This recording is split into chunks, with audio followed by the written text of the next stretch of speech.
Praise the lord. అతి శ్రేష్టమైన యేసుక్రీస్తు నామములో మీ అందరికీ ఉదయకాలపు శుభాలు తెలియజేయుచున్నాను. ఈరోజు దేవుడు మనకు అనుగ్రహిస్తున్న అతి శ్రేష్టమైన వాగ్దానము సామెతలు 3వ అధ్యాయము 34వ వచనాన్ని చదువుకుందాము. దీనుని ఎడల ఆయన దయ చూపును. దేవుడు ఎవరి ఎడల దయ చూపుతాడంటే, దీనుల ఎడల.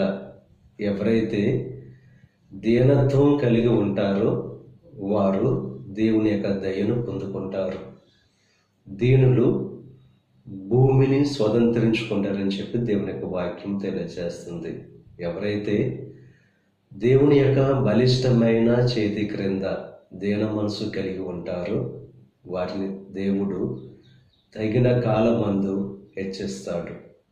దీనత్వం అనే వస్త్రాన్ని మనం ధరించుకొని మనలో ఉన్న గర్వాన్ని, అహంకారాన్ని తీసివేసుకొని దీనత్వంగా ఎప్పుడైతే దేవుని ఎదుట ప్రవర్తిస్తామో దేవుడు దీనుల ప్రార్థన ఆలకిస్తాడు. దీనుల ఎడల దేవుడు దయ చూపుతాడు. అహంకారులను ఆయన ఇష్టపడడు కానీ దీనుల పట్ల దేవుడు బహు ఇష్టాన్ని కలిగిన వాడుగా ఉంటాడు. వారి పట్ల దేవుడు గొప్ప కార్యాలు జరిగించేవాడుగా ఆయన ఉంటారు.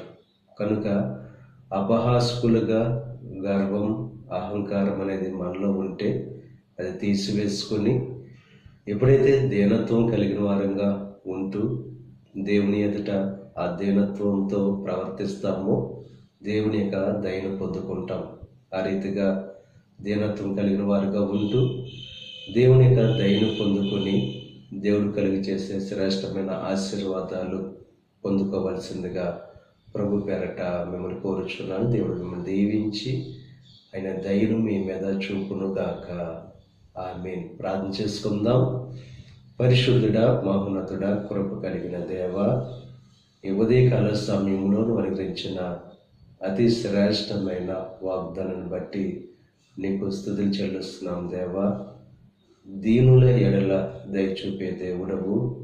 ఎవరైతే దీనత్వం కలిగి నీకు ప్రార్థన చేస్తారో వారి ప్రార్థనకు జవాబు అనుగ్రహించే దేవుడవు, దయ చూపే దేవుడు కనుక దేవా, అటువంటి దీనత్వం కలిగిన వారిగా ఉండటానికి కృప చూపించండి.